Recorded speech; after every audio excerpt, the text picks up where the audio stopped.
కోనసీమలో సంక్రాంతి సంబరాల శోభ మొదలైంది. రామచంద్రాపురం మండలం మోడ్రన్ స్కూల్లో ఘనంగా సంక్రాంతి సంబరాలు నిర్వహించారు. విద్యార్థులు వివిధ వేషధారణలతో అలరించారు. అనంతరం భోగి మంటలు, ముగ్గులు పోటీలు నిర్వహించారు. ఈ కార్యక్రమంలో విద్యా సంస్థల అధినేత విద్యారత్నాలయం డైరెక్టర్ ఉమాదేవితో పాటు విద్యార్థులు, తల్లిదండ్రులు పాల్గొన్నారు.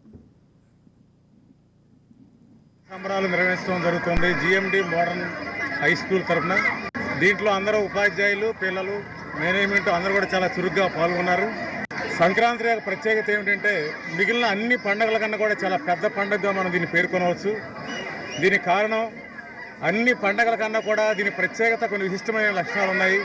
అదే మనకి సూర్య భగవాన్ యొక్క కాలచక్రాన్ని బట్టి మనం నిర్ణయిస్తాం. ఉత్తరాయణం, దక్షిణాయనం, భూమధ్య రేఖకి ఉత్తరాయణం జరిగితే సూర్యుడు మకర రాశిలో చేరినప్పుడు దీన్ని మకర సంక్రాంతిగా పేర్కొనడం అనేది జరుగుతుంది. ఈ భోగి మరియు పండుగ మరియు కనుమ ఈ 3 రోజులు కూడా మనం చాలా ఆనంద ఉత్సవాలతో దక్షిణాది రాష్ట్రాల్లో చాలా ఘనంగా జరుపుకునే అతి ముఖ్యమైన పెద్ద పండుగగా మనం పేర్కొనవచ్చు. అటువంటి ఈ పండుగని మనం ఇక్కడ శ్రీమతి జేఎండి మోడర్న్ హై స్కూల్ వాళ్ళు